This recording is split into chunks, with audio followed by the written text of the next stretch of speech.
ഭാവനെ വിളിക്കുന്നു. അതെ, ഈ വിവരങ്ങളൊന്നും പറയണ്ട. ഭാവന, സൂര്യ എവിടെയാ? ഞാനിപ്പോ തന്റെ വീടിന്റെ പുറത്തുണ്ട്.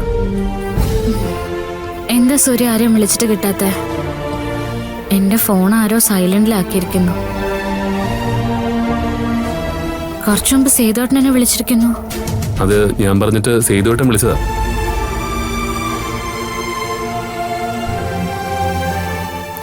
സൂര്യ, അമ്മയ്ക്കൊന്ന് ഫോൺ കൊടുക്കോ? അമ്മയും വിളിച്ചിട്ട് ഫോൺ എടുക്കുന്നില്ല. ഭാനുവിന്റെ കാര്യത്തിൽ ആന്റി ആകെ വിഷമത്തിലെ ഭാവന. താനിപ്പോ സംസാരിക്കാതിരിക്കുന്ന നല്ലത്. എന്താ സൂര്യ അത്? എനിക്ക് അമ്മയോടൊന്ന് സംസാരിക്കണം. അല്ലെങ്കിൽ സൂര്യ ഇങ്ങോട്ടേക്ക് വാ, ഞാനും കൂടി വരാം. ഞാൻ വരാം. ഭരത്തും ഞാനും കൂടി വേറൊരിടം വരെ പോവാൻ പോവാ. ഭാനുവിനെ കാണാമെന്ന പെൺകുട്ടിയുടെ നമ്പർ കിട്ടിയിട്ടുണ്ട്.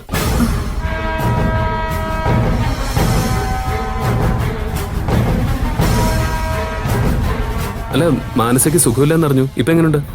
അവൾക്ക് പ്രശ്നമൊന്നുമില്ല സൂര്യ. അമ്മയ്ക്കൊന്ന് ഫോൺ കൊടുക്കാൻ പറ്റുമോ?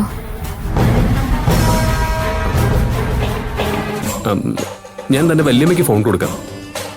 ഇതാന്റെ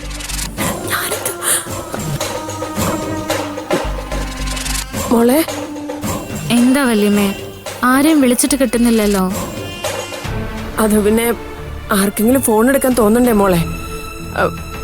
ഭാനുവിനെ കുറിച്ചൊന്നും അറിയാതെ വിഷമിച്ചിരിക്കല്ലേ. വല്യമ്മേ, അമ്മയ്ക്കൊന്ന് ഫോൺ കൊടുക്കോ?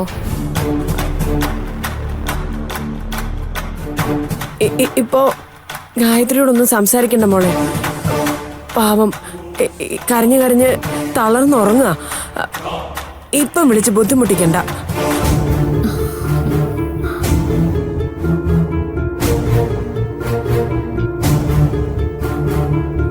ഞാനിവിടെ ഉണ്ടല്ലോ. മോള് ധൈര്യമായിട്ടിരിക്കേ.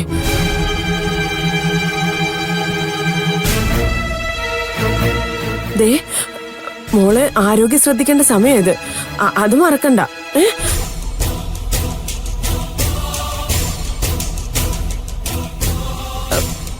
ഞാനേ സൂര്യക്ക് കൊടുക്കാം. ഹലോ.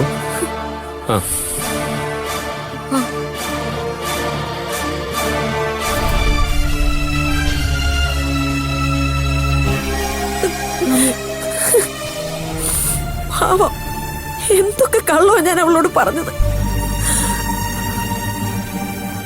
മനപ്പുറം അല്ലോ അല്ലേ, സാഹചര്യം ഇതായി പോയില്ലേ. എന്തായാലും ഞാനും സൂര്യനും കൂടി ഒന്നുകൂടി ഇറങ്ങാൻ പോവാ. സേതുണ്ണ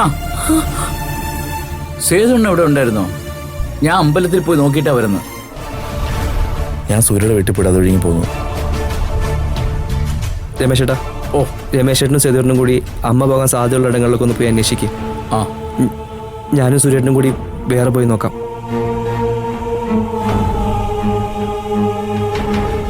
ഞങ്ങളിതാ ഇറങ്ങി. എന്തൊക്കെ എന്റെ ഈശ്വരൻ നടക്കുന്നത്?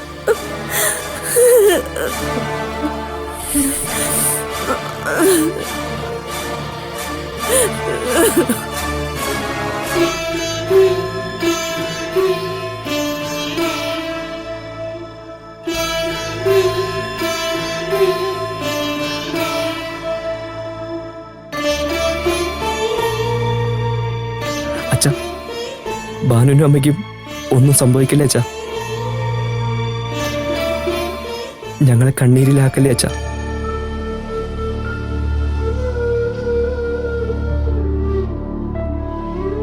ശരി.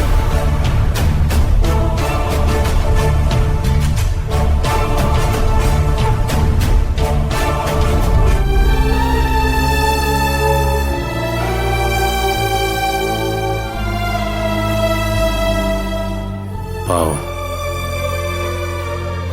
ഭാനുവിനെ കുറിച്ചൊരു വിവരം അറിയാത്തതിന്റെ ടെൻഷനില്ല ഭാവന. ഇനിയിപ്പോ ഗായത്രിയെ കൂടി കാണാനില്ലെന്നറിയുമ്പോ എന്തായിരിക്കും അവസ്ഥ? ജയ പറയുന്ന പോലെ ഗായത്രിയെ കാണാനില്ലാത്തത് ഭാവനയോട് പറയാതിരിക്കണോ?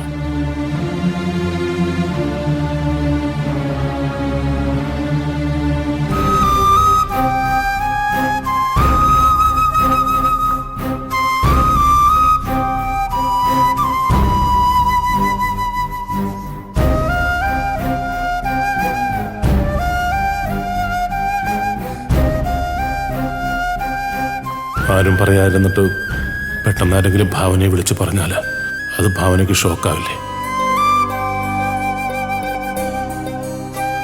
അങ്ങനെ സംഭവിച്ച ഉറപ്പായിട്ടും ഭാവനയുടെ കുഞ്ഞിനെ അത് ബാധിക്കും. ഭാവനയോടും നയത്തിലെ കാര്യങ്ങളെല്ലാം പറഞ്ഞ് മനസ്സിലാക്കിയാലോ?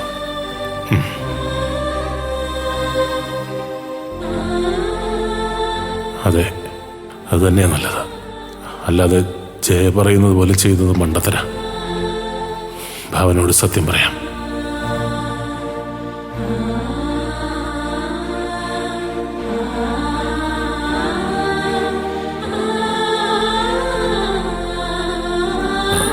മോളെ, എന്താ ഇവിടെ വന്നിരിക്കുന്നേ? നല്ല ടെൻഷൻ ഉണ്ടല്ലേ? അതെ അങ്കിൾ, വീട്ടിൽ നിന്ന് ഒരു വിവരം അറിയാൻ പറ്റുന്നില്ല. മോളിങ്ങനെ ഓരോന്നാലോചിച്ച് മനസ്സും ശരീരവും തളർന്നാലേ കുഞ്ഞിനെ അത് ബാധിക്കില്ലേ? എന്റെ അവസ്ഥ എന്താന്ന് ദൈവത്തിന് മാത്രമേ അറിയൂ അങ്കിൾ. അതുകൊണ്ട് തന്നെ ദൈവം എന്നെ ഒരിക്കലും കൈവിടില്ല. എനിക്കറിയാം വീട്ടിലെ ഇപ്പോഴത്തെ ഒരവസ്ഥ.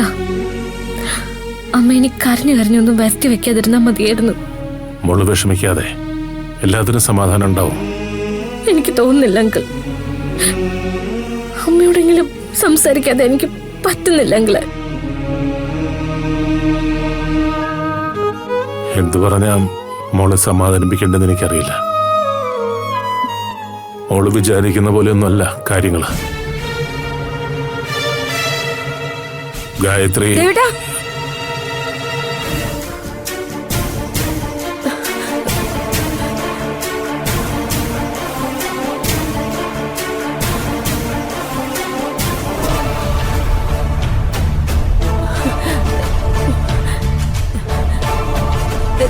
ദേവേട്ടൻ ഇവിടെ വന്ന് നിൽക്കുകയായിരുന്നോ? നീ വിട്ടെ. അല്ല അങ്കിൾ എന്താ പറഞ്ഞു വന്നത്?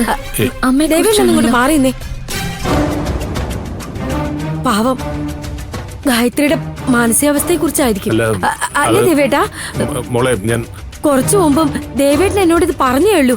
അതല്ലേ അല്ല ദേവേട്ടാ, എന്താ ആന്റി? ആന്റി ഒന്ന് വ്യക്തമായിട്ട് പറയൂ. എന്താ ആന്റി അമ്മയുടെ മാനസികാവസ്ഥയെ കുറിച്ച് പറഞ്ഞത്? അല്ല മോളെ, മോളെ ഞാൻ പറയാം. പ്രതീക്ഷിക്കാതെ ഒരു സൗഭാഗ്യങ്ങൾ വരികയും മക്കളെല്ലാം രക്ഷപ്പെടുമല്ലോ എന്ന് ആലോചിച്ച് ഗായത്രി സന്തോഷിക്കുകയും ചെയ്തപ്പോ പെട്ടെന്ന് ഇങ്ങനെയൊക്കെ സംഭവിച്ചില്ലേ? ദൈവം എന്തിനാ ഇങ്ങനെ പരീക്ഷിക്കുന്നേന്ന് ദേവേട്ടൻ എന്നോട് ചോദിച്ചതേ ഉള്ളൂ. ദേവേട്ടാ, ഒരു കണക്കിന് അങ്കിള് പറഞ്ഞതാ ശരി ആന്റി. അമിതമായിട്ട് നമ്മൾ സന്തോഷിക്കുമ്പോ ഒപ്പം ചില പ്രയാസങ്ങളും നമുക്ക് വരും. ശരിക്കും ദൈവത്തിന്റെ പരീക്ഷണങ്ങൾ തന്നെയത്. അതെ മോളെ. അങ്കിള് അങ്ങനെ പറഞ്ഞപ്പോ ഞാൻ മറ്റെന്തൊക്കെയോ ചിന്തിച്ചു പോയി. മോള് ടെൻഷൻ അടിക്കണ്ട, സമാധാനമായിട്ട് ഇരിക്കും.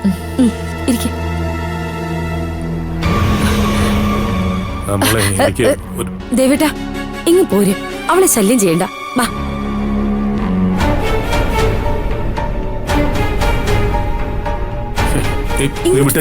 എനിക്ക് ഒരു കാര്യം പറയണം. ഇവിടെ നിൽക്ക്.